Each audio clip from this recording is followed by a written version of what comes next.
The Bread Shed is designed to feed the spiritual as well as the physical man. In January of 2010, a group of teachers and married to teachers folks got together, and they saw a hunger in the children on Monday morning when they came to school, and they knew that the kids were not getting food over the weekend.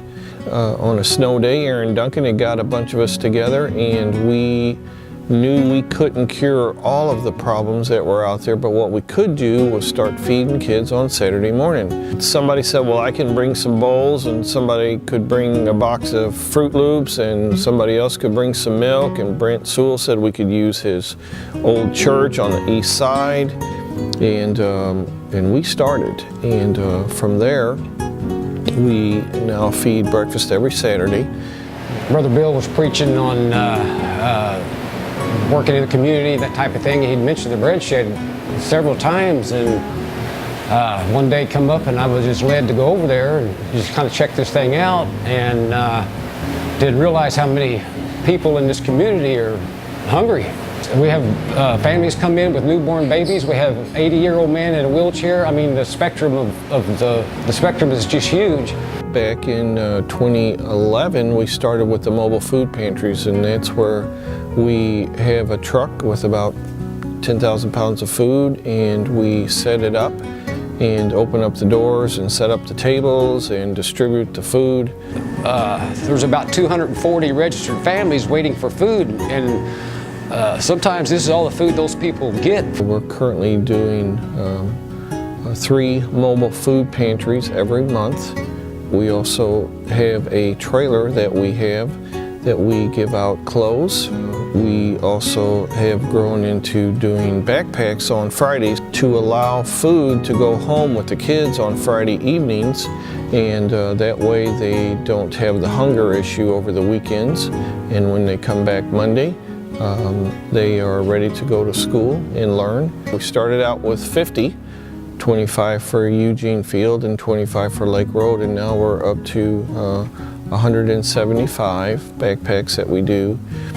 Backpack on Friday program helps to feed the children on the weekends, children that would otherwise go unfed or maybe only have dry toast or clear broth for the weekend. The program came about because some elementary teachers noticed that on Monday mornings their children were very hungry when they came to school and began to question them. The schools identify the kids that are in need through the counselors, through the teachers, and through the cafeteria. Most of the schools that we service are at 87 to 92% free lunch, which means that they are close to the poverty scale. 800 students pass through my room each week because I'm the art teacher, and I'm able to recognize anybody with a hunger need.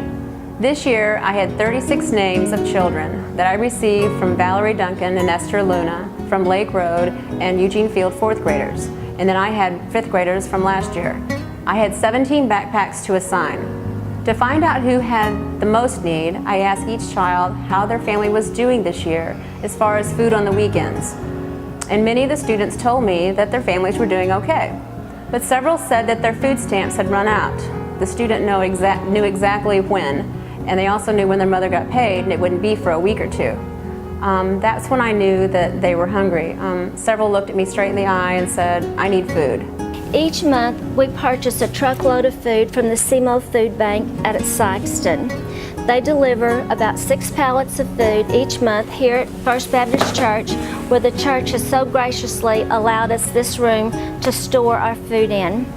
Then each week, Bob and I come in and count out the dedicated amount for each school: Lake Road, Eugene Field, 5th and 6th grade center, the kindergarten center, Lenaeville and Naylor. Then on Friday mornings, the Sears Youth Center boys come in and collect the food and deliver it to each school. During the week, many of my students stop me and say, "See you Friday to get my backpack," or "Is it Friday yet?" After the bell rings on Friday, everyone comes to my room and collects their backpack. I remind them that someone loves them enough to give this backpack to them. It's a fun sharing time for me to help them to feel our love.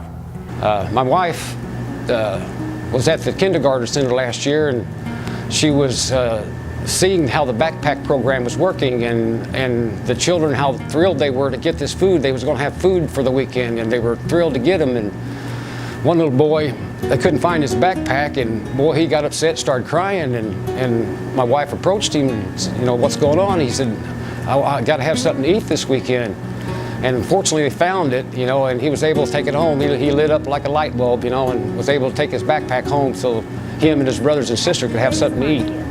We get some milk that we have to make, powdered milk, and we sometimes get some cereal and sometimes get some snacks. When I get home, then I give it straight to my mom. We barely had any food. We only had like 10 cans and 1 bag of cereal. And how that helped me is because it filled up most of our candidates and gave us bags. In the beginning, Bob and I did all the deliveries ourselves. And on about our 4th delivery at Lake Road School, as we were carrying the food in, the teacher called the kids on out to start picking up their backpacks. As the children were standing in line, one little girl said, "Oh, so you bring the backpacks. I thought it was angels." We just enjoy doing it. We get a fulfillment that you just can't describe, you know. It's just a warm, God-loving feeling, you know, that we're helping somebody. We're trying to make a difference, and we're making somebody's day, you know, we really are. The food and the clothes is simply the vehicle for us to bring Jesus into our community. If we were just giving out food and giving out clothes, you know, that's not what we're about. We just use the food and the clothes as a way to help our neighbors, and with that to bring Jesus to our community. We're only the hands and the feet of this organization. The real heart are the people that give so willingly to fund this program and keep it going. I wanted just to say that Dean and I are so thankful to be at First Baptist for a host of reasons, but number one is, you know, Bill Vale and the team, they are out in the community, and, you know, they are energized to help out our neighborhoods and our neighbors, and it's an active church body that's willing, just not only financially, but also putting their feet to the streets and going out and trying to help out our community, taking the love of Jesus to the streets. And we're just very excited to be a part of this First Baptist community. We appreciate everyone that contributes to the backpack program to help our kids that are hungry on the weekends. Won't you be someone's angel and help support this ministry to feed our children here in Poplar Bluff?